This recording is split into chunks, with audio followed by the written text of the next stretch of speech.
ఈ లేఖనాల పరిశోధన సదస్సులో మరో పాఠాన్ని మీ పిల్లలు ఆలోచన చేయటానికి, నేర్చుకోవటానికి సిద్ధపడుతుండగా తోడుగా ఉండండి. మీ అమూల్యమైన మాటలతో వారి మనసులను నింపుకొని వారి బ్రతుకంతా మీ కొరకు బ్రతుకు భాగ్యాన్ని వారికి ప్రసాదించమని కోరుతూ క్రీస్తునామని ప్రార్థన మీకు సమర్పిస్తున్నాము తండ్రి. Amen. Bible open university India ఇంటర్నేషనల్లో బ్యాచిలర్ ఇన్ బైబిల్ థియాలజీలో ప్రథమ సంవత్సరం బైబిల్ విద్యను అభ్యసిస్తున్న వారికి నేటికి ఏర్పాటు చేయబడిన రెండవ పాఠం, ఎవరు ఇజ్రాయేలీలు, ఎవరు క్రైస్తవులు. ఎవరు ఇజ్రాయేలీలు, ఎవరు క్రైస్తవులు. ప్రియమైన దేవుని పిల్లలారా, బైబిల్లో మనకు కనిపించే 3 తెగలు, అందులో మొదటివారు అన్యజనులు, ఆ తర్వాత ఇజ్రాయేలీలు, ఆ తర్వాత క్రైస్తవులు. ముందుగా ఇజ్రాయేలీలు అని ఎవరిని పిలుస్తారు, ఎవరు ఇజ్రాయేలీలు, ఆ తర్వాత ఎవరు క్రైస్తవులు అన్న విషయాన్ని ఈరోజు మనం ఆలోచన చేయవలసిన ఒక ప్రాముఖ్యమైన పాఠం అని చెప్పాలి. ఎందుకంటే ప్రేమైన దేవుని పిల్లలారా, మరి దేవుడు వ్రాయించిన మహాజ్ఞాన గ్రంథం మన చేతిలో ఉన్న ఈ వాక్యం, దేవుడు వాక్యాన్ని మనకిచ్చింది చదవాలని, ఆలోచించాలని, దివారాత్రులు దీనిని ధ్యానించాలని. కారణం ఏంటంటే నేటి క్రైస్తవ సమాజం వాక్యం మా యొద్ద ఉంది అన్న ఆలోచనతో ఆనందపడుతున్నారే తప్ప వారి యొద్ద ఉన్న వాక్యంపై వారికి ఎంత అవగాహన ఉందో అనే విషయాన్ని మాత్రం వారు ఆలోచించలేకపోతున్నారు. వాక్యం వద్ద ఉంటే మనకు ఉపయోగం లేదు. వాక్యం మనలో ఉండాలి. వాక్యంపై మనకు అవగాహన ఉండాలి. డాక్టరు మన కొరకు వ్రాసిచ్చిన మందులు మన దగ్గర పెట్టుకోవటం వల్ల ఎలా ఉపయోగం ఉండదో, వాటిని క్రమక్రమంగా డాక్టర్ గారు చెప్పినట్లుగా వాడుతున్నప్పుడే ఎలా ప్రయోజనం మనకు చేకూరుతుందో, దేవుడు మన కొరకు వ్రాయించి మనకిచ్చిన ఈ వాక్యాన్ని కూడా క్రమంగా మనం ఆలోచిస్తున్నప్పుడు, క్రమంగా దీనిని మనం ధ్యానించుచున్నప్పుడే మన ఆత్మీయ స్థితి, మన ఆత్మీయ జీవితం కూడా దినదినము బాగుపడుతుందన్న విషయాన్ని మర్చిపోకూడదు. ప్రియమైన దేవుని పిల్లలారా, ఆది కాండం నుంచి ప్రకటన వరకు ఈ 66 పుస్తకాలలో దేవుడు ఎన్నో విషయాలు వ్రాయించాడు. వ్రాయించిన ఈ విషయాలు ఏవైతే ఉన్నావో ఇవన్నీ కూడా మనకు చాలా అవసరమైనవే. ఎందుకంటే ఈరోజు చాలామంది అనుకుంటున్నారంటే బైబిల్లో అన్నీ మనకు అవసరం లేదండి, బైబిల్లో ఏవో కొన్ని నేర్చుకుంటే సరిపోతుంది అన్న ఆలోచనలతో కొందరు ఉంటున్నారు. ప్రేమన దేవుని పిల్లలారా, దేవుడు మనకిచ్చాడు అంటే వాటి అవసరత మనకు ఉంది అన్న విషయాన్ని మర్చిపోకూడదు. ఆది కాండం, నిర్గమకాండం, లేవియాకాండం, ఇలా మత్తయి, మార్కు, ప్రకటన వరకు వీటి అవసరత మనకుంది. అందుకే దేవుడు మనకిచ్చాడు. ఇక దేవుడు వ్రాయించిన ఈ 66 పుస్తకాలలో ఉన్న ఈ సందర్భాలు ఏవైతే ఉన్నావో ఈ సందర్భాలన్నింటిపైన తప్పనిసరిగా మనకు ఒక అవగాహన అనేది మనకు ఉండాలి. ఎందుకు అవగాహన ఉండాలి అని మాట్లాడుతున్నామంటే, వీటిపై మనకు అవగాహన లేకపోతే, వీటిపై పరిజ్ఞానం అన్నది మనకు లేకపోతే వాక్యం విషయంలో మోసం జరిగే అవకాశం కూడా ఉంది. ఈరోజు మోసం, అన్నింటిలో మోసం జరగడం అన్నది నేను మీకు చెప్పనవసరం లేదు. కట్టుకునే బట్టల దగ్గర నుంచి ఇంట్లో మనం వాడుకునే వస్తువు వరకు అన్నింటిలోనూ మోసం ఉంది. ఈ సమాజంలో అన్నింటి విషయంలో కల్తీ ఎలా జరిగిందో, అన్ని విషయాల్లో ఎలా మనిషి మరో మనిషిని మోసగిస్తున్నాడో, ఈరోజు వాక్యంలో కూడా కల్తీ జరిగింది. వాక్యం విషయంలో కూడా ఈరోజు మోసగిస్తున్నారు, మోసపోతూనే ఉన్నారు. అందుకోసమనే దేవుడు వాక్యాన్ని మన యొద్దకు తీసుకొని రావటానికి ఆయన కష్టపడ్డాడు. వాక్యం మన యొద్దకు వచ్చిన తర్వాత మనల్ని కష్టపడమన్నాడు. వాక్యాన్ని మనకు అందించటం తన పని అనుకున్నాడు. మనకు అందించిన ఈ వాక్యంపై అవగాహన పెంచుకోవటం దేవుడు ఇది మన పనిగా విడిచిపెట్టాడు.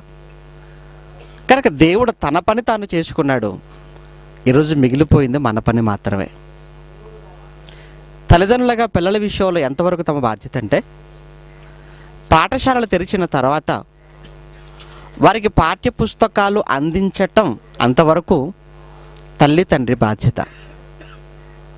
వారికి అందించిన పాఠ్య పుస్తకాలను క్రమక్రమంగా చదివి అందులో ఉన్న విషయాలన్నిటినీ కూడా వారి మనసుకు ఎక్కించుకోవటం అన్నది ఏదైతే ఉందో అది పిల్లల పనిగా మనకు తెలుసు. వారి పని పుస్తకాలు అందించటం. చేతికి అందబడిన ఈ పుస్తకాలపై అవగాహనను పెంచుకోవటం పిల్లలుగా వారి పనిది. దేవుడు కూడా వాక్యాన్ని మన దగ్గరకు తీసుకొని వచ్చాడు. తన పని పూర్తయిపోయింది. ఇప్పుడు మన పని ప్రారంభమైంది. కానీ ఎంతవరకు మనం మన పనిలో ఉంటున్నాం అన్నది ప్రశ్న. ఎంతవరకు మనం దేవుడు మనకు అప్పగించినటువంటి ఈ పని ఏదైతే ఉందో దీన్ని మనం జరిగిస్తున్నాం. అందుకే ఎవరు ఈ పనిలో లేరు గనుకనే వాక్యం విషయంలో భయంకరమైనటువంటి మోసం నేటి క్రైస్తవ సమాజంలో జరుగుతూనే ఉందండి. బైబిల్ కలిగిన క్రైస్తవులకి బైబిల్లో ఉన్న చిన్న చిన్న విషయాలపై కూడా వారికి అవగాహన లేకపోవటం వలన ఈరోజు క్రైస్తవ్యంలో 100% భయంకరమైన మోసకరమైన బోధల్లోనే మ్రగ్గిపోతున్నారన్నది వాస్తవం. అందుకే ప్రేమైన దేవుని పిల్లలారా, Bible open university India international అనగానే బైబిల్ను సంపూర్ణంగా నేర్పించటం, బైబిల్పై పరిపూర్ణమైన అవగాహనను బైబిల్ కలిగిన క్రైస్తవులకు కలిగించాలన్న ఒక సదుద్దేశంతో ఎన్నో పాఠాలను మరి మీ ముందుకు తీసుకుని వస్తుంది. ఎవరు ఇజ్రాయేలీలు, ఎవరు క్రైస్తవులు, ఇది ప్రాథమికమైన విషయం. ఇది ప్రాథమికమైన పాఠం. ఈ ప్రాథమికమైన విషయాన్ని, ప్రాథమికమైన పాఠాన్ని కూడా చెప్పవలసిన పరిస్థితి ఏర్పడిందంటే కారణం నేటి క్రైస్తవ సమాజంలో ఇజ్రాయేలీలు ఎవరో, క్రైస్తవులు ఎవరో తెలియని ఒక దుస్థితి నెలకొని ఉండటమే దీనికి కారణం అండి. ప్రేమైన దేవుని పిల్లలారా, ఈరోజు చాలామంది బైబిల్ కలిగిన వారు కూడా ఇజ్రాయేలుగా చెప్పుకుంటున్న వారు లేకపోలేదు. ఒకవైపు బైబిల్ చేతపట్టుకొని, ఒకవైపు బైబిల్ను చేతపట్టుకొని మేము దేవుని పని చేయించున్నాం అనుకుంటూ, సువార్తను మేము ప్రకటిస్తున్నాం అనుకుంటూ సమాజంలోకి వెళ్ళి సమాజం మధ్య నిలబడి మేము ఇజ్రాయేల్ అని చెప్పుకుంటున్నారంటే వారికి బైబిల్పై ఏ అవగాహన ఉందో మీరు ఆలోచించండి. ఒకనాడు ఇశ్రాయేలీలు, ఒకనాటి యూదులు వారు పెంచుకుంటున్నట్టుగా గడ్డాలు మీసాలు పెంచుకొని వారికి ఉన్న వేషధారణ ఏదైతే ఉందో అవన్నీ కూడా వీరు అలవర్చుకొని ఈరోజు మేము నవీన ఇజ్రాయేలీలం అనుకుంటూ, మేము నవీన యూదులం అని చెప్పుకుంటూ బైబిల్ చేత పట్టుకుని తిరుగుతున్న పరిస్థితి ఈరోజు క్రైస్తవ సమాజంలో ఉంది. కనుక అసలు ఇంతకీ ఇజ్రాయేలీలని ఎవరిని అంటారు, క్రైస్తవులని ఎవరిని అంటారు? ప్రియమైన దేవుని పిల్లలారా, దేవుడు ఇజ్రాయేల్కి సంబంధించిన చరిత్ర అంతటిని దేవుడు రాయించాడు. క్రైస్తవులకు సంబంధించిన చరిత్రను దేవుడు బైబిల్లో రాయించాడు. ఈ చరిత్ర అన్నది ఏదైతే ఉందో ఈ చరిత్ర ప్రతి మనిషికి అవసరం. అందుకే ఈరోజు పిల్లల పాఠ్యపుస్తకాలలో సైతం చరిత్రను చొప్పించి నేర్పిస్తున్నారు అంటే చరిత్ర చాలా అవసరము అని. అందుకే చరిత్ర భవిష్యత్తుకు ఒక పునాదిగా ఉంది. చరిత్ర అన్నది అది భవిష్యత్తుకు చాలా అవసరము అని మాట్లాడుతున్నారు. అలానే దేవుడు కూడా చరిత్ర ఒకనాడు ఆదాము మొదలుకుంటే, సృష్టి కార్యక్రమం మొదలుకుంటే, యేసుక్రీస్తు వచ్చేంతవరకు, యేసుక్రీస్తు మొదలుకుంటే అపోస్తలులు, ఆదిమ సంఘం వరకు దేవుడు అన్ని విషయాలను మరి వ్రాయించి చరిత్రగా మన చేతికి అందించాడు. ఇక చరిత్రను బట్టి మనం తెలుసుకోవాల్సిన నిజం, లేదా చరిత్రను బట్టి మనం నేర్చుకోవాల్సిన విషయం, దేవుడు చరిత్రను వ్రాయించటంలో ఆయనకున్న ఉద్దేశం ఏమై ఉన్నది అన్న విషయాన్ని కూడా ఒకసారి మనం ఆలోచించగలిగితే, కొరింథీయులకు రాసిన మొదటి పత్రిక 10వ అధ్యాయం 10వ వచనం నుంచి మీరు చూడగలిగితే, మీరు సనగకుడి, వారిలో కొందరు సనిగి సంహారకుని చేత నశించిరి. మీరు సనగకుడి, వారిలో కొందరు సనిగి సంహారకుని చేత నశించిరి. ఇక్కడ ఎవరి గురించి మాట్లాడుతున్నాడో మీకు తెలుసు కదండి. ఇక్కడ మాట్లాడుతున్నది ఇజ్రాయేల్ గురించి మాట్లాడుతున్నారండి. ఇప్పుడు ఇజ్రాయేలు ఎవరు అన్న విషయాన్ని మనం ఆలోచన చేయడానికి ముందు అసలు చరిత్ర అవసరమా అన్నది మనం ముందుగా ఆలోచిస్తున్నాం. ఇది ఇశ్రాయేలీలలో ఒకనాడు జరిగిన ఒక ఇన్సిడెంట్, ఇశ్రాయేలీల చరిత్రలో చోటు చేసుకున్న ఒక సంఘటన. మీరు సనగకుడి, వారిలో కొందరు సనిగి సంహారకుని చేత నశించిరి.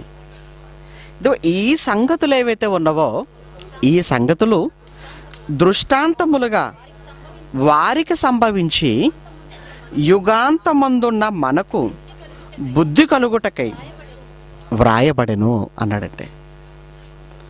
బుద్ధి కలుగుటకై వ్రాయబడెను అన్నాడు. ఇవి ఎవరికి సంభవించాయి? ఇశ్రాయేలులకు సంభవించాయి.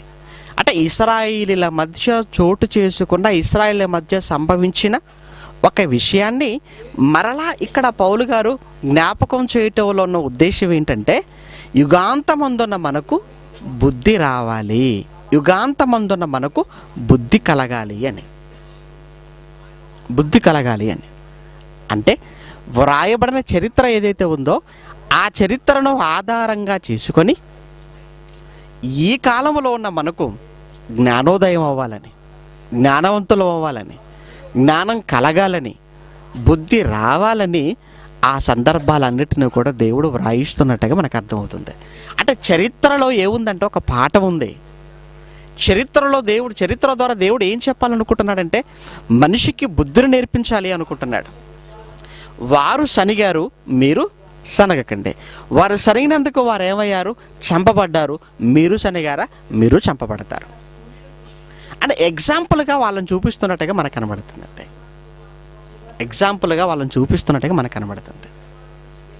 కనుక చరిత్ర అవసరం అంటే చరిత్ర అవసరం. ఎందుకంటే ఇదిగో మానవాళికి బుద్ధి రావటానికి, బుద్ధి కలిగించటానికి దేవుడు ఇశ్రాయేలీల చరిత్రను దేవుడి 66 పుస్తకాలలో పెట్టినట్టుగా మనం చూస్తున్నాం. ఇక రెండవదిగా అసలు మరి ఇంతకీ ఇశ్రాయేలీలు ఎవరు ఇశ్రాయేలీలు? ఎవరిని మనం ఇశ్రాయేలీలుగా పిలవాలి? ఎవరిని మనం ఇశ్రాయేలీలుగా చెప్పాలి? మనం ఇశ్రాయేలీలం అవుతామా, లేదా ఎవరిని ఇశ్రాయేలీలుగా పిలవాలి? ఎవరు ఇశ్రాయేలీలు అవుతారు అన్న ఈ ప్రశ్నను కూడా మనం ఆలోచించగలిగితే, ముందుగా ప్రియమైన దేవుని పిల్లారా, ఒకనాడు అబ్రహాము ఇశ్రాయేలీయుడు కాదు. చాలామంది అబ్రహాము కూడా ఇశ్రాయేలుడిగా చెప్పుకుంటుంటారు. అది చాలా తప్పు. అబ్రహాము కల్దీయుడు. ఆయన అబ్రహాము కల్దీయ దేశములో, ఆ కల్దీయ ఆ ప్రాంతమే తర్వాత బబులోనుగా పిలువబడినట్టుగా మనకు తెలుసు చరిత్రలో. కల్దీయ ప్రాంతం ఏదైతే ఉందో అదే ఆ తర్వాత బబులోనుగా పిలువబడింది చరిత్రలో. కనుక అబ్రహాము కల్దీయ ప్రాంతానికి చెందినవాడు, కల్దీయుడు. ఆయన అతను ఇశ్రాయేలీయుడు కాదు. అతను అబ్రహాము గర్భాన పుట్టినవాడు ఇస్సాకు. అతను వాగ్దాన పుత్రుడిగా మనకు తెలుసు. అతను ఇస్సాకు గర్భాన పుట్టినవాడు యాకోబు. అనగా అబ్రహాము ఇశ్రాయేలీయుడు కాదు. అబ్రహాము ఇశ్రాయేలీయుడు కాదు. అబ్రహాము గర్భాన పుట్టిన ఇస్సాకు కూడా ఆయన ఇశ్రాయేలీయుడు కాదు. ఆ తర్వాత ఇస్సాకు గర్భాన పుట్టిన రెండవ వాడు ఎవరు? యాకోబు. ఇక యాకోబు గురించి మీకు తెలియంది కాదు. యాకోబు మొదటగా మరి ఇస్సాకు, రెబెకాలు వారి గర్భాన పుట్టిన, ఇస్సాకు రెబెకాల గర్భాన పుట్టిన జ్యేష్ఠుడు ఏశావు అయితే, ఆ ఏశావు విషయములో మోసగాడుగా అక్కడి నుంచి పద్దనరాములో ఉన్నటువంటి తన మేనమామ అయిన లాబాను ఇంటికి వెళ్ళిపోవటం మీకు తెలిసిందే. లాబాను ఎందుకు వెళ్ళిపోయాడు అంటే పారిపోయాడు అని చెప్పాలి. కారణం మోసగించాడు. ఎవరనో కాదు, సాక్షాత్తు తన అన్ననే, తన అన్నకు చెందవలసిన, తన అన్నకు రావలసిన ఆశీర్వాదాలను ఎవరు పొందుకున్నారు? యాకోబు. తన తండ్రిని మోసగించాడు, తన అన్నయ్యని మోసగించాడు, అక్కడి నుంచి అక్కడికి వెళ్ళిపోయాడు. సుమారు అక్కడ 14 సంవత్సరాలకు పైగా మరి తన మామ ఇంట్లో మరి బానిసగా ఉండటం మనకు తెలుసండి. 14 సంవత్సరాలు సుమారు మరి ఆ పద్దనరాముల లాబాను ఇంట్లో బానిసగా బ్రతికిన బ్రతుకు తెలుసు యాకోబుది. అందులో 14 సంవత్సరాలు కూడా రాహేలు కోసమే కొలువు చేసిన పరిస్థితి మనకు కనబడుతుంటుంది బైబిల్లో. వెళ్ళాడు, రాహేలును చూశాడు, వివాహం చేసుకోవాలనుకున్నాడు. యాకోబు యొద్దకు వచ్చాడు, లాబాను యొద్దకు వెళ్ళాడు, లాబాను అడిగాడు ఏమని? నేను రాహేలును ఇష్టపడ్డాను, రాహేలును ప్రేమించాను కనుక నాకు రాహేలును ఇచ్చి వివాహం చెయ్యమని బ్రతిమలాడుకోవటం మనం చూస్తుంటాం. అప్పుడు ఆయన అన్నాడు, ఇంట్లో పెద్దది లేయ ఉండదు కదా, లేయ ఉండగా రాహేలును నీకిచ్చి వివాహం చేస్తే లోకం ఏమనుకోవాలి, లేక పరిస్థితి ఏంటి? లేదు, నాకు రాహేలే కావాలి, నాకు రాహేలుని ఇచ్చి వివాహం చేయమన్నాడు. రాహేలే ఇస్తున్నట్టుగా యాకోబును నమ్మించి పెళ్లిపీటల మీద కూర్చోబెట్టి లేయకు ముసుగేసి తాళి కట్టిన తర్వాత గదిలోడికి పంపాడు. ఆ తర్వాత ముసుగు తీస్తే అక్కడ ప్రత్యక్షమైంది ఎవరు? లేయ. అంటే రాహేల్ అనుకుని ఎవరిని వివాహం ఆడినట్టుగా మనం చూస్తున్నాం అక్కడ? లేయను. అప్పుడు అడిగాడు, నువ్వు అన్నదేంటి, నువ్వు చేసినదేంటి? అవును, నేను అన్నాను, కానీ లేయనే కాకుండా రాహేలుని ఎలా ఇవ్వగలను నీకు? 7 సంవత్సరాలు కష్టపడ్డాను కదా, మరి 7 సంవత్సరాలు కొలువు చేశాను కదా, ఈరోజు నువ్వు నన్ను మోసం చేస్తావా? అవును, నువ్వు అక్కడ చేసి వచ్చింది మోసం కాదా? నువ్వు అక్కడ చేసి వచ్చింది అది మోసం కాదా? అది నీకు మోసం కానప్పుడు ఇదే మోసం అయిందా? అంటే ఎంత మోసగాడైనా ఒకానొక సందర్భంలో మరొకరి చేతిలో మోసపోక తప్పదు. మోసపోయాడు. 7 సంవత్సరాలు కష్టపడ్డాడండి పాపం. అప్పుడు వచ్చాడు, మరలా వచ్చి అడిగాడు ఏమని? ఏదో నాకు రాహేలు కావాలి, నన్ను ఏం చేయమంటావో చెప్పన్నాడు. అలా అయితే మరో 7 సంవత్సరాలు కాయాయి గొర్రెలు అన్నాడు, మరో 7 సంవత్సరాలు కొలువు చేయన్నాడు. అలానే చేశాడు. మరో 7 సంవత్సరాల పాటు మరలా కొలువు చేశాడు. ఇలా సుమారు 14 సంవత్సరాలు అయిపోయిందండి. 14 సంవత్సరాలు. ఈ 14 సంవత్సరాలు ఎవరి కోసం? రాహేలు కోసమే. అంటే ప్రేమించిన రాహేలును పొందుకోవటానికి యాకోబు 14 సంవత్సరాలు ఏం చేయవలసిన పరిస్థితి ఏర్పడింది? ఊడిగము అన్నాడంటే, కొలువు, బానిసగా బ్రతకవలసిన పరిస్థితి ఏర్పడిందంటే. ఈ 14 సంవత్సరాలను మన ఇండియన్ పీనల్ కోడ్ ఏమంటారు తెలుసా అండి? యావజ్జీవ కారాగార శిక్ష అంటారు. అంటే రాహేలు కోసం తనకు తానుగా యావజ్జీవ కారాగార శిక్ష విధించుకున్నాడు అనమాట. ఎవరు? యాకోబు. అంటే మొట్టమొదటి ప్రేమకైది ఈయనే, యాకోబే. మొత్తానికి రాహేలు పొందుకున్నాడండి. ఆ తర్వాత బయలుదేరారండి. అప్పటికి లేక పిల్లలు పుట్టడం, రాహేలు కొంతకాలం లేరు, ఆ తర్వాత రాహేలు కూడా పిల్లలు పుట్టడం, ఆ తర్వాత మొత్తానికైతే తన కలిగినటువంటి పిల్లలను, తనకున్న భార్యలను, దాసీలను వెంట పెట్టుకొని మరలా తన స్వదేశానికి తిరిగి బయలుదేరుతున్నాడు. ఎక్కడికి? కానానుకు తిరిగి బయలుదేరుతున్నాడు. ఇలా తన భార్యను, తన దాసులను, తనకున్న సమస్తాన్ని మొత్తాన్ని కూడా ఏరు దాటించేశాడు. ఏ రోజున ఇతనొక్కడే మిగిలిపోయాడు. ఆ సమయంలో జరిగిన సందర్భం, ఆ సమయంలో జరిగిన ఇన్సిడెంట్ ఏంటో అది మనకు చాలా అవసరమైన సందర్భం. ఆదికాండం 32వ అధ్యాయం 22వ వచనం నుంచి చూద్దాం. ఆదికాండం 32వ అధ్యాయం 22వ వచనం నుంచి.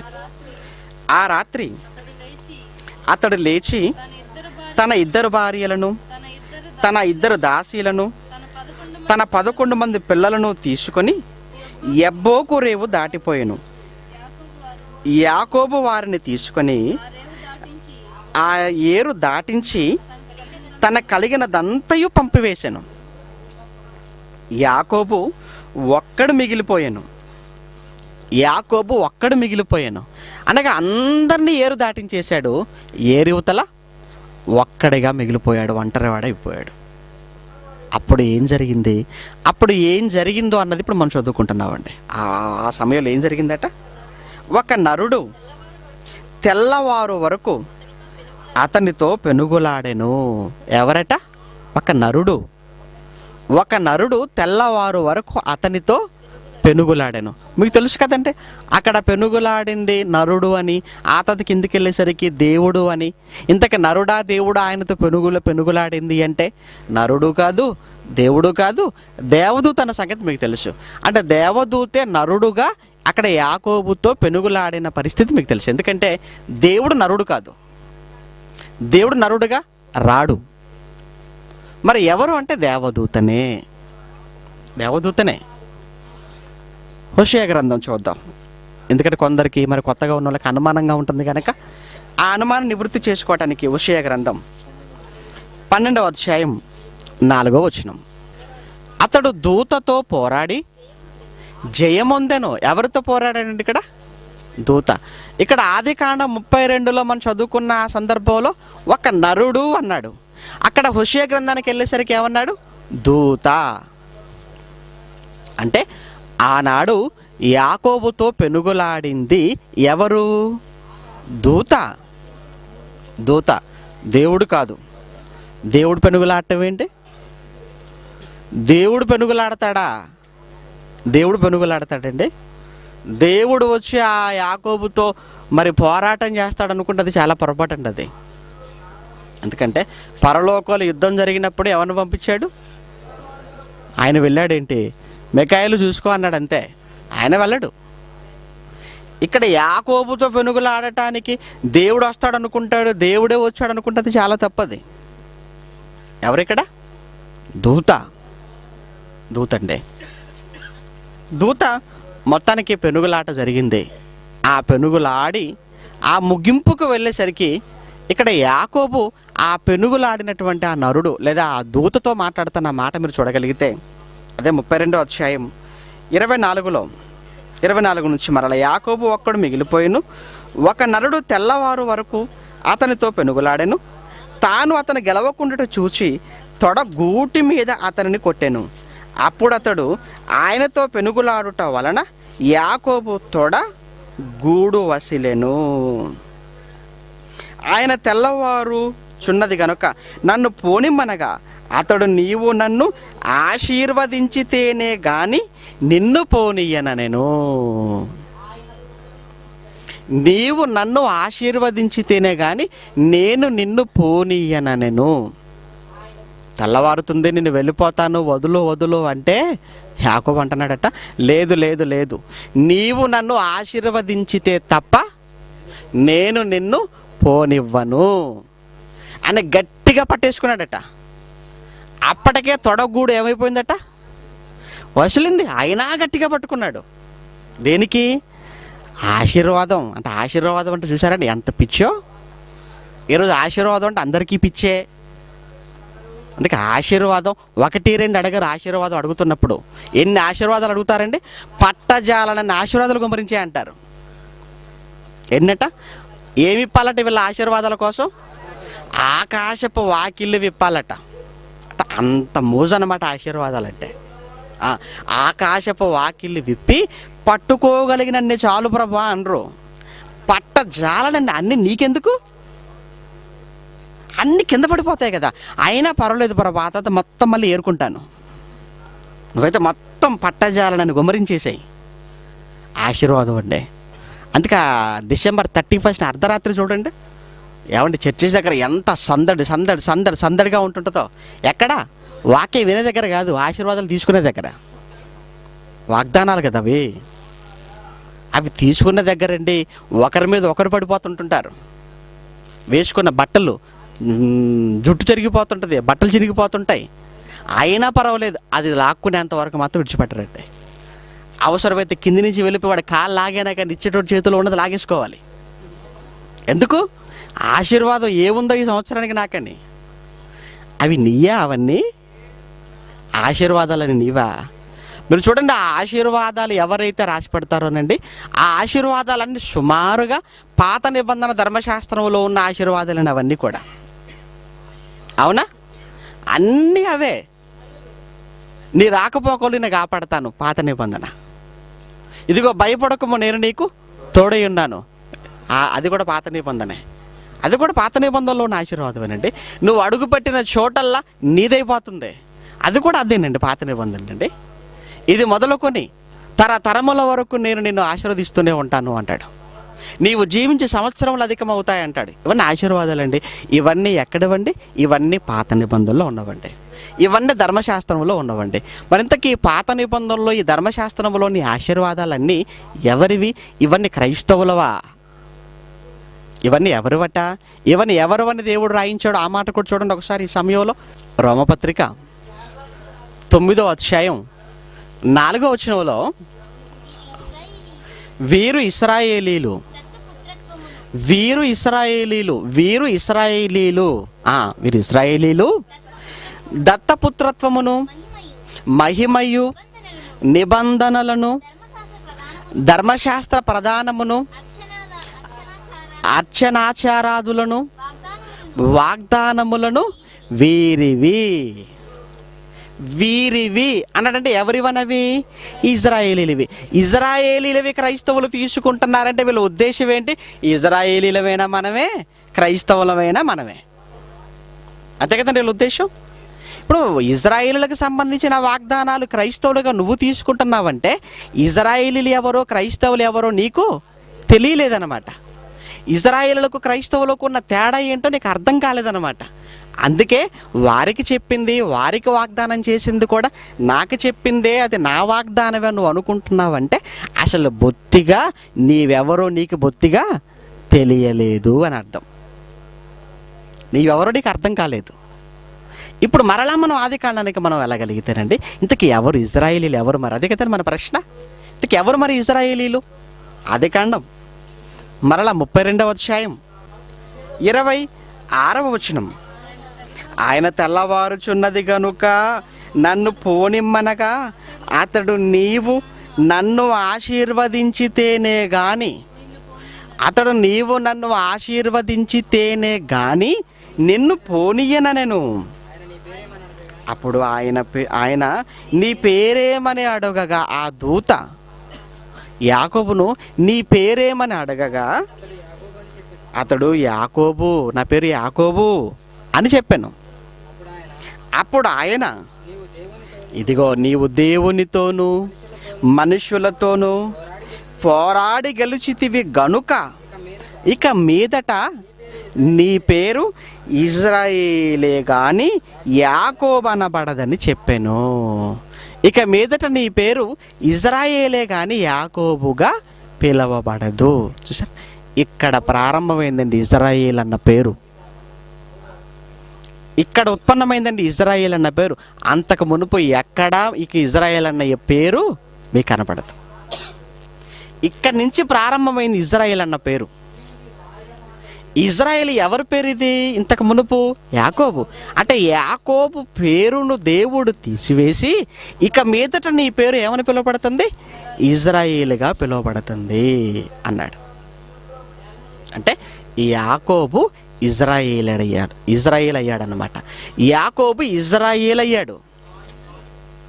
యాకోబు ఇజ్రాయేల్ అయ్యాడు అంటే ఇప్పుడు యాకోబు అన్న ఇజ్రాయేల్ అన్న ఒక్కడే. యాకోబు అన్న ఇజ్రాయేల్ అన్న ఒక్కడేనండి. ఇప్పుడు ఇజ్రాయేల్ గర్భాన్ని పుట్టినవారు, బాగా ఇజ్రాయేల్ గర్భాన్ని పుట్టినవారు ఎంతమంది? ఇజ్రాయేల్ గర్భాన్ని పుట్టినవారు అంటే యాకోబు గర్భాన్ని పుట్టినవారు, అంతే కదండి. ఇజ్రాయేల్ గర్భాన్ని పుట్టినవారు అంటే ఎవరి గర్భాన్ని పుట్టినవారు? యాకోబు గర్భాన్న. అలాగే యాకోబు గర్భాన్న లేదా ఇజ్రాయేల్ గర్భాన్న అంటే మొత్తం 12 మంది అండి. వీళ్ళు మొత్తం ఎంతమంది? 12 మంది. అందులో ఆఖరిన పుట్టినవాడు ఎవరు? బెన్యామీను. అందులో ఆఖరిగా పుట్టినవాడు చిన్నవాడు బెన్యామీన్ అంటే. ఇక వీరు కానానికి వెళ్ళిపోవటం మనకు తెలుసు. ఆ తర్వాత యాకోబు కూడా రేవు దాటి కానాన్లోకి వెళ్ళిపోతాడు. ఇప్పుడు యాకోబు తన పిల్లలందరితో పాటు కానానులో ఉంటున్నాడు. ఇక అందులో మరి తను కానీ తన పిల్లలు కానివ్వండి, వాళ్ళు చేసే వృత్తి లేదా వాళ్ళ వృత్తి మరి గొర్రెలు మేపటం అన్న సంగతి కూడా మనకు తెలుసండి. వాళ్ళు గొర్రెలు మేపుకునేవాళ్ళు. ఇప్పుడు యాకోబు తన గర్భాన పుట్టిన పిల్లలు అందరూ కూడా మరి గొర్రెలు కాచుకునేటువంటి పనిలో ఉన్నారు. అందులో యోసేపు అంటే యాకోబుకు చాలా ఇష్టం అండి. అందులో 11వ వాడు ఎవరు? యోసేపు అంటే. యోసేపు అంటే చాలా చాలా ప్రేమ యాకోబుకు. ఇక మిగిలిన 10 మంది అన్నలందరూ కూడా ఈ గొర్రెలు మేపుకోవడం కోసం అని చెప్పేసి అరణ్యమునకు వెళ్ళినప్పుడు, దూర ప్రాంతానికి వెళ్ళిపోయినప్పుడు, మరి తన అన్నల యోగక్షేమం తెలుసుకొని రమ్మని చెప్పి మరి యోసేపును వారి యొద్దకు పంపించటము మనకు తెలుసు. చరిత్ర ఇదంతా కూడా. ఆ తర్వాత మరి వస్తున్నటువంటి యోసేపును చూసి అన్నలు మరి కుట్రతో, మరి యోసేపు మీద ద్వేషముతో, పగతో రగిలిపోయారు. కారణం, అంతకు మునిపై యోసేపు కలలు రావటం, అంతకుముందు యోసేపుకు దర్శనాలు రావటం, అందులో తనేదో గొప్పగా ఉన్నవాడుగా, ఆ తర్వాత తన అన్నలందరూ కూడా తన చుట్టూ సాష్టాంగ పడినట్టుగా తను చెప్పటం, ఇది వాళ్ళు జీర్ణించుకోలేకపోవటం, ఏ విధంగానైనా కానీ తమ్ముడిని చంపాలని కుట్ర చేయటం, అందులో రూబేను అడ్డుకోవటం, మొత్తానికి అతన్ని బావిలో దించటం వల్ల మనకేంటి ఉపయోగం అనుకోవటం, ఇంతలోనే మిద్యానీయులు రావటం, వాళ్ళకి అమ్మితేనే డబ్బులు వస్తాయి కదా అనుకోవటం, వాళ్ళకి అప్పగించటం, ఇలా యోసేపు ఐగుప్తుకు వెళ్ళిపోవటం, ఇదంతా మనకు తెలిసిందండి. ఆ తర్వాత మొత్తానికి మరి కానానులో కరువు వచ్చేసింది. ఆ తర్వాత యాకోబు సంతతి మొత్తం, ఆల్రెడీ యోసేపు వెళ్ళిపోయాడు, అక్కడే ఉన్నాడు, ఐగుప్తులో ఉన్నాడు, ప్రధానిగా ఉన్నాడు. ఆ తర్వాత యాకోబు సంతతి మొత్తం కూడా ఐగుప్తుకు చేరిపోవటం, ఐగుప్తులో చేరిపోయినటువంటి యాకోబు సంతానం లేదా ఇజ్రాయేల్ సంతానం క్రమక్రమంగా సుమారుగా 400 సంవత్సరాల పాటు అక్కడే వారు బానిసలుగా బ్రతకటం అన్నది మనకు తెలుసు.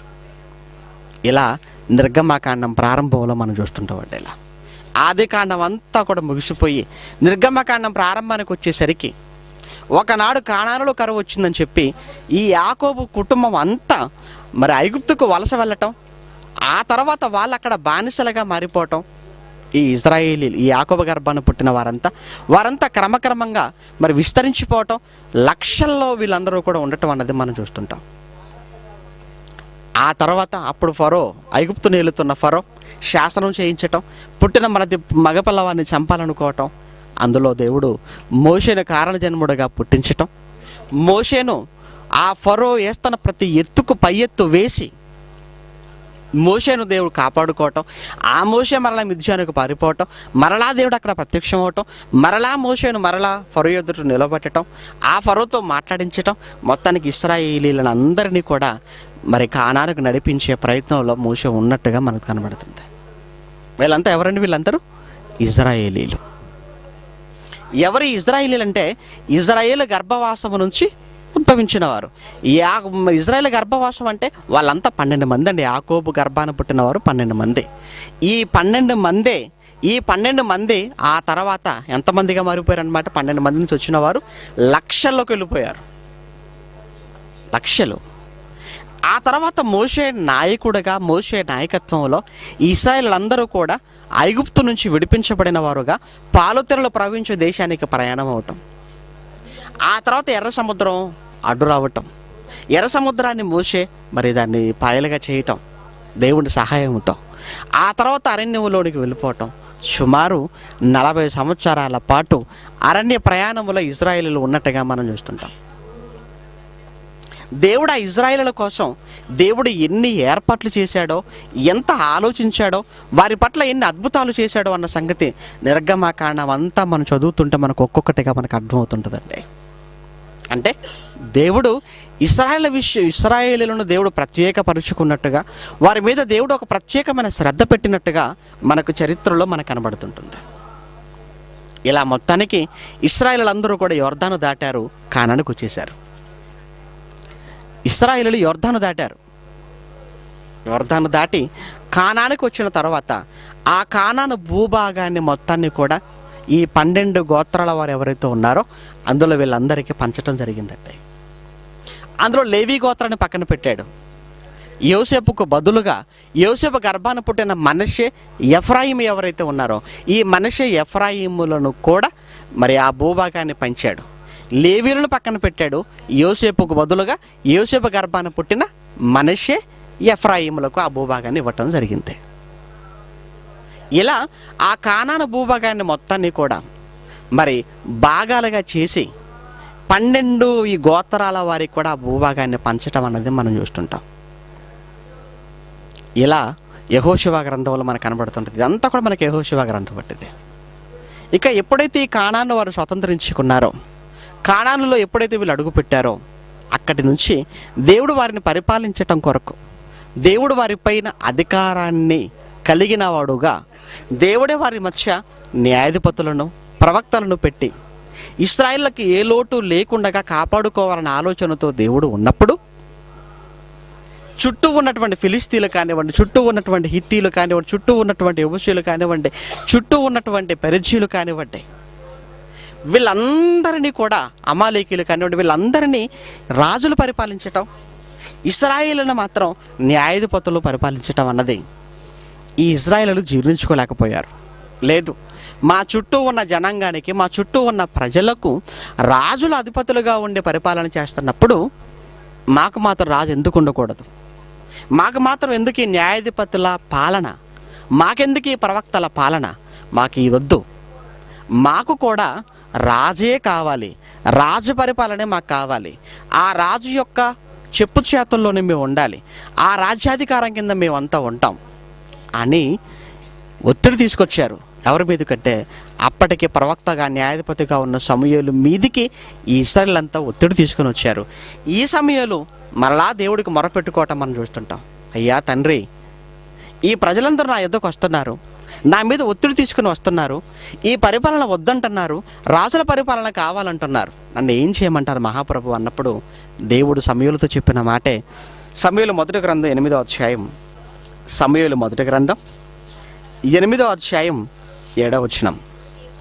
అందుకు యెహోవా సమూయేలునకు సెలవిచ్చినదేమనగా, సమూయేలు ఇక వాళ్ళు వినేటట్టుగా లేరు. ఇశ్రాయేలీలు ఇప్పుడు వినే పరిస్థితిలో లేరు, వాళ్ళు వినే పొజిషన్లో లేరు వాళ్ళు. కనుక ఇక నేను కూడా ఒక నిర్ణయానికి వచ్చేసానయ్యా. అదేంటంటే, సమూయేలు, ఆ జనులు నీతో చెప్పిన మాటలన్నింటి చొప్పున నీవు జరిగించుము. వారు నిన్ను విసర్జింపలేదయ్యా, నిన్ను విసర్జింపలేదు, కానీ తమ్మును ఏలకుండా నన్నే విసర్జించి ఉన్నారు. ఏమండి, దేవుడి పరిపాలనను వద్దనుకుంటున్నారండి. దేవుని పరిపాలన త్రోసిపుచ్చుకుంటున్నారు. వారిపైన అధికారిగా, రాజుగా దేవుడే ఉండి వారిని పరిపాలిస్తున్న ఆ పరిపాలన వద్దన్నారు. దేవుడి కంటే చక్కగా పరిపాలించగలిగిన వారు ఎవరండి? దేవుడి పరిపాలన కంటే గొప్ప పరిపాలన ఇంకెవరిదండి? పరిపాలన ఎవరు పరిపాలించగలరు చెప్పండి? కానీ ఇశ్రాయేలులు కోరుండి కష్టాల్లోకి వెళ్ళిపోతున్నారన్న సంగతి దేవుడికి అర్థమైంది. కోరుండి కష్టాల్లోకి వెళ్ళిపోతున్నారు. అప్పటికీ చెప్పాడు, రాజుల పరిపాలనలో మీ పిల్లలు కష్టపడాలి, మీరు కష్టపడాలి, మీరు శ్రమలు అనుభవించాలి, మీ పిల్లలు శ్రమలు అనుభవించాలి, చాలా నష్టపోతారు, అయినా పర్వాలేదు, మాకేం కావాలి? రాజు పరిపాలనే మాకు కావాలి. ఇజ్రాయేలీలు అండి, అంటే వీళ్ళు ఏది తిన్నగా ఉండరు, ఏది చెప్పింది వినరండి ఇజ్రాయేలీలు. అందుకేనండి ఈ ఇజ్రాయేలీల గురించి మాట్లాడుతున్న సందర్భాల్లో పాత నిబంధనలో దేవుడు ఎంత విసుగు చెంది మాట్లాడుతుంటాడో మీకు తెలుసండి. పాపిష్టి జనమా అన్న, దుష్ట సంతానమా అన్నాడు, చెరుపు పిల్లలారా అన్నాడు, ఏమండి దోషభరితమైన జనులారా అన్నాడు, మూర్ఖులారా అన్నాడు, దుర్మార్గులారా అన్నాడు. ఎన్ని తిట్లు తిట్టాలో అన్ని తిట్లు తిట్టాడండి. ఎవరని? ఇజ్రాయేలును. అంటే అంత మూర్ఖులు అన్నమాట ఇజ్రాయేలీలు. అంటే అలాంటి వాళ్ళ పేర్లు పెట్టుకుంటున్నారు. ఈరోజు క్రైస్తవులను చెప్పుకోవడానికి బదులు ఎవరైనా చెప్పుకొని తిరుగుతున్నారు ఈరోజు వీళ్ళు. అంటే వాళ్ళ లక్షణాలు వచ్చాయన్నమాట వీళ్ళకి కూడా. వాళ్ళ పేరు పెట్టుకుంటున్నారంటేనండి అన్న బాగున్నదండి. ఎవడన్నా వీరప్పని పేరు పెట్టుకుంటాడండి ఎవడన్నా? అసలు ఎవడు సద్దాం హుసేన్ పేరు పెట్టుకుంటాడు ఎవడన్నా? ఎవరు పెట్టుకోరండి, ఎవరు పెట్టుకోరు. వీళ్ళు ఇజ్రాయేల్ అని చెప్పుకుంటున్నారు ఏంటండి వీళ్ళు? వీళ్ళేదో గొప్ప వాళ్ళైనట్టు ఇజ్రాయేలీలు, వాళ్ళేదో భక్తిపరులైనట్టు ఇజ్రాయేలీలు. ఇజ్రాయేల్ భక్తిపరుల, భక్తిహీనులు వాళ్ళు, దుర్మార్గులైన ప్రజలు ఇజ్రాయేలీలు. అంటే అలాంటి వారి పేర్లు పెట్టుకుని, అలాంటి మేము ఇజ్రాయేల్లో అని అలాంటి ఇజ్రాయేల్ పేర్లు పెట్టుకొని తిరుగుతున్నారండి ఈరోజు బైబిల్ చేత పట్టుకుని వీళ్ళు. అంటే వీళ్ళ మనసు కూడా అలాంటిదే అన్నమాట, వీళ్ళ మనసు కూడా అలాంటిదే. ఇంకిక్కడ మనం చూస్తుంటేనండి అయ్యా సమూయేలు, నిన్నే విసర్జించారని నువ్వు అనుకుంటున్నావా? నిన్ను కాదు, వీళ్ళు విసర్జించింది ఎవరని? నన్నే విసర్జించారు. వాళ్ళు తమ్మును ఏలకుండగా నన్నే విసర్జించేశారయ్యా. వారు నన్ను విసర్జించి ఇదిగో ఇతర దేవతలను పూజించి నేను వారిని ఐగుప్తులో నుంచి తీసుకుని వచ్చానన్న ఆ సంగతి కూడా మర్చిపోయి ఈ మధ్యలో వారి కోసం ఎన్ని చేశానో అన్నీ మర్చిపోయారయ్యా. నన్ను పక్కన పెట్టి మరల విగ్రహారాధనలోనికి వెళ్ళిపోతున్న దుర్మార్గులు వాళ్ళు. అంత భయంకరమైన క్రూర జాతి అంటే ఇశ్రాయేలు జాతి. అలాంటి వారండి ఇజ్రాయేలీలు. ఇజ్రాయేలు అనగానే మనకి ఇదంతా జ్ఞాపకం వస్తుందండి. ఇప్పుడు మొత్తానికి దేవుడు ఎంతైనా పిల్లలే కదండి. అబ్రహాం ఎక్కడికి పోతుంది చెప్పండి? అందులో అబ్రహాం, ఇస్సాకు, యాకోబులకు చేసిన వాగ్దానం కదా. అందుకోసమన్న దేవుడు మరలా వాళ్ళ విషయంలో జాలి, మరలా దేవుడు వాళ్ళ విషయంలో కరుణ చూపిస్తున్నాడు. అవును, మరి వీళ్ళ కోసం మరి ఇప్పుడు రాజు కావాలన్నారు కదా, ఎవరిని పడితే వాళ్ళు రాజుగా చేస్తే ఎలా అని మరలా ఇజ్రాయేల్ అందరిలో చూశాడు. సౌలు కనిపించాడు, సౌలును వారిపై రాజుగా చేశాడు. కానీ సౌలు వలన కూడా ఉపయోగం లేకుండా పోయింది. సౌలు వలన కూడా దేవుడు సంతోషపడలేకపోయాడు. ఆ సౌలు వలన దేవుడు చాలా బాధపడ్డట్టుగా మనం చూస్తుంటాం. మరలా 40 ఏళ్ళ తర్వాత మరలా ఈ సౌలును తొలగించేశాడు. మరలా ఎవరిని రాజుగా చేయాలని ఆలోచించాడు. మరలా అప్పుడు కనిపించాడు దావీదండి. ఆ దావీదును, యెషై కుమారుడైన దావీదును వారి పైన రాజుగా నియమించాడు. ఓకే, దావీదు పరిపాలనలో దేవుడు ఆనందంగా ఉన్నాడు, దేవుడు చాలా సంతోషపడ్డాడు. కానీ దావీదు తదనంతరం దావీదు గర్భాన పుట్టిన సొలొమోను, కానీ సొలొమోను పరిపాలన ప్రారంభమైన తర్వాత దేవుడు కూడా చాలా బాధపడ్డాడు సొలొమోను విషయంలో. అంతేకాకుండా సొలొమోను పరిపాలనలో అంతర్యుద్ధం అనేది ప్రారంభమైపోయిందంటే, అక్కడి నుంచి విభజన అనేది ప్రారంభమైపోయింది. కారణం ఏంటంటే సొలొమోను అతి విలాసవంతమైన జీవితాన్ని కోరుకోవటం. తన అంతఃపురంలో తన భోజనం చేసే భోజనం, తన పడక, తనకు సంబంధించిన వ్యక్తిగత విషయాలపై చూపిన శ్రద్ధ ప్రజలపై చూపించలేకపోయాడు. తన అవసరాల కోసం, తన విలాసవంతమైన జీవితం కోసం ప్రజలపై లేనిపోని పన్నుల భారాన్ని మోపి ప్రజలందరూ కూడా కష్టాల పాలయ్యేటట్టుగా పరిపాలన కొనసాగించాడు. అంతర్యుద్ధం ప్రారంభమైపోయింది, విభజన అన్నది ప్రారంభమైపోయింది. అప్పుడే ఇక సొలొమోను పరిపాలన ముగుస్తున్న క్షణంలో ఇశ్రాయేలీలు 12 గోత్రాలుగా ఉన్నవారు అప్పటికి 2గా విడిపోవటం అన్నది మనం చూస్తుంటాం. సౌలు పరిపాలన 40 సంవత్సరాలు, దావీదు పరిపాలన 40 సంవత్సరాలు, ఆ తర్వాత సొలొమోను 40. ఆ తర్వాత నుంచి ఇక విభజన, చీలిక ప్రారంభమైపోయింది.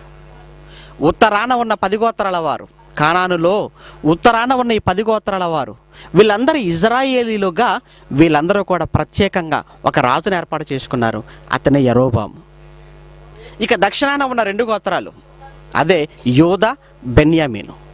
ఈ యూదా, ఈ బెన్యామీను, ఈ 2 గోత్రాల వారు ప్రత్యేకంగా యెరూషలేమును రాజధానిగా చేసుకొని ఆ సొలొమోను గర్భాన పుట్టిన రెహబామును రాజుగా చేసుకొని వాళ్ళ పరిపాలన కొనసాగించినట్టుగా మనం చూస్తుంటాం. అక్కడి నుంచి ఇజ్రాయేళ్ల మధ్య చీలిక రావటం అన్నది మనం చూస్తుంటామంటే, ఇజ్రాయేలీలు వేరైపోయారు, యూదులు వేరైపోయారు. ఇప్పటికీ ఇజ్రాయేలీలు వేరు, ఇప్పటికీ యూదులు వేరండి. ఇప్పటికీ పడదండి వీళ్ళకు. అక్కడి నుంచి అండి ఆ తర్వాత ఇజ్రాయేల్ పరిపాలన, యూదా పరిపాలన, ఇజ్రాయేల్ పరిపాలన కొంతకాలం తర్వాత వీళ్ళు మరలా అష్షూరియన్ చెరలోనికి వెళ్ళిపోవటం. ఆ తర్వాత కొంతకాలానికి యూదులు, వీళ్ళు బబులోను చెరకు వెళ్ళిపోవటం. ఆ తర్వాత మరలా కొంతకాలానికి మాదీయ పారసీక పరిపాలన వెళ్ళిపోవటం. ఈ మధ్యలో బబులోనీలు వచ్చేసి యూదను చెరగొంటున్నప్పుడు యెరూషలేము దేవాలయాన్ని మొత్తం పడగొట్టడం, అందులో ఉన్న బంగారు సామాగ్రి అంతా కూడా తీసుకుని వెళ్ళిపోవటం. మరలా మాదీయ పారసీకుల సామ్రాజ్య పరిపాలనలో మరలా కోరేషు కాలంలో మరలా వీళ్ళందరూ కూడా మరలా యెరూషలేముకు రావటం, మరలా పడిపోయిన దేవాలయాన్ని మరలా కట్టుకోవటం. ఇదంతా కూడా మనకి ఇశ్రాయేలు చరిత్రలో మనకు కనబడుతుందండి. ఇదంతా కూడా ఇది ఇశ్రాయేలుకి సంబంధించిన చరిత్ర అండి. క్లుప్తంగా వీళ్ళు ఇశ్రాయేలీలు. యాకోబు పేరు ఇశ్రాయేలుగా మారింది. ఇజ్రాయేల్ గర్భాన పుట్టిన 12 మంది, ఆ 12 మంది గర్భాన పుట్టిన వారే ఇజ్రాయేలీలు.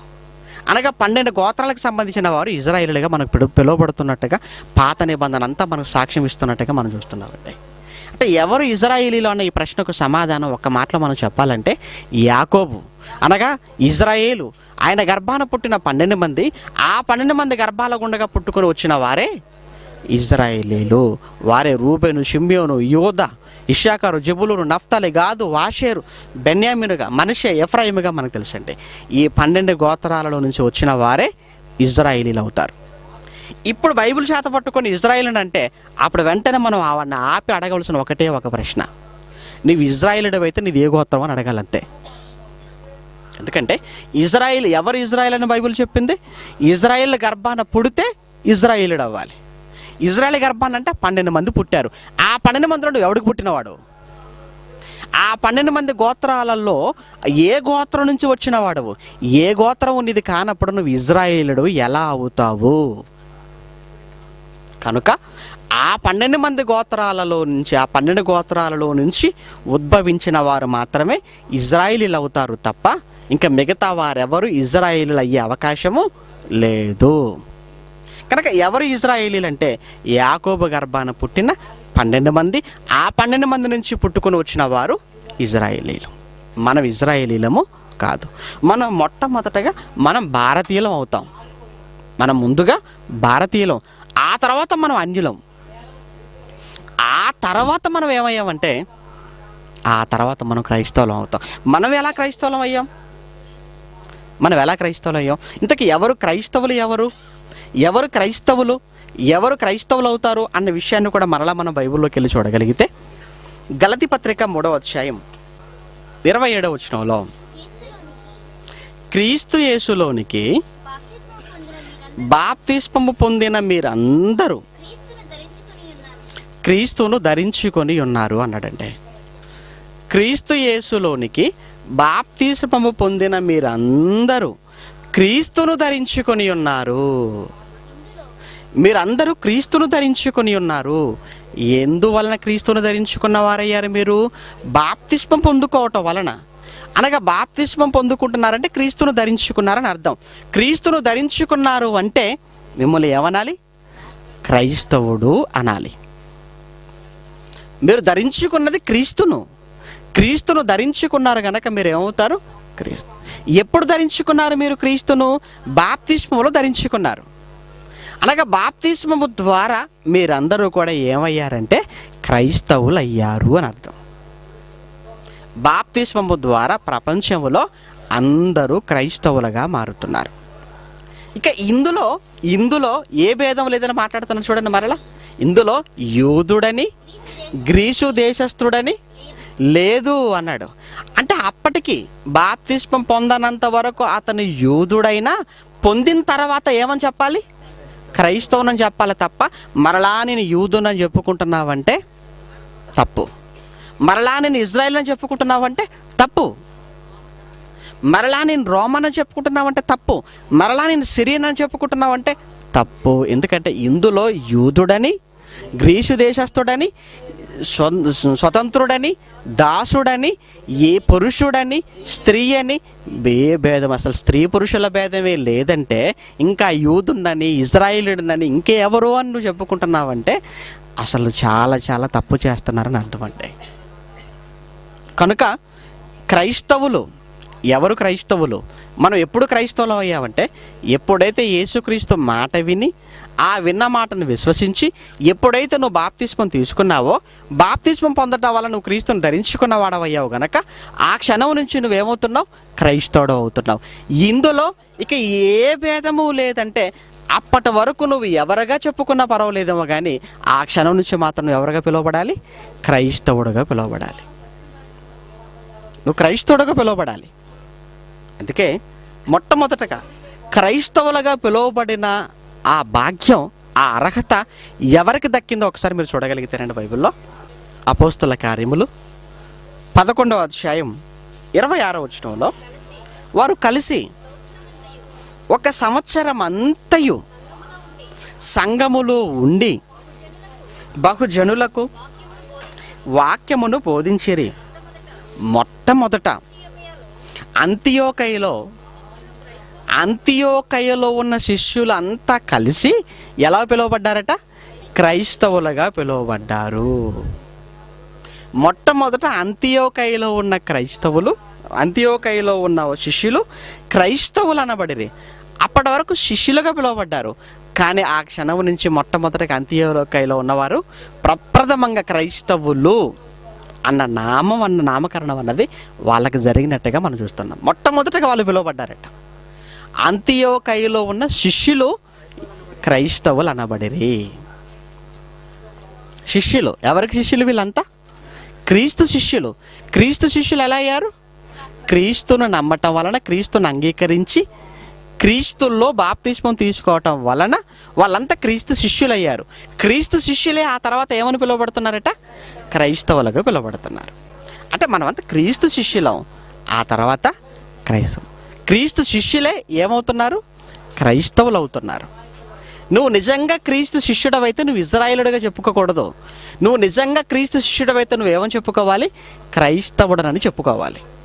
అందుకే మొట్టమొదట అంతియోకయలో ఉన్నవారు క్రైస్తవులు అనబడిరి అన్నాడు.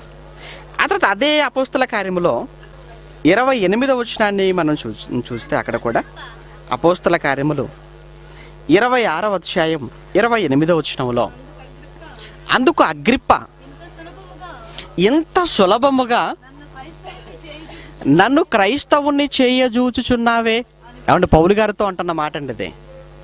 ఏమయ్య పౌలు, నేను చక్రవర్తిగా ఉన్నాను, నేను రాజుగా ఉన్నాను, ఏంటి ఎంత సులభముగా నన్ను నీవు క్రైస్తవునిగా చేయజూచుచున్నావే? అంటే అంత సులువండి క్రైస్తవునిగా చేయటం?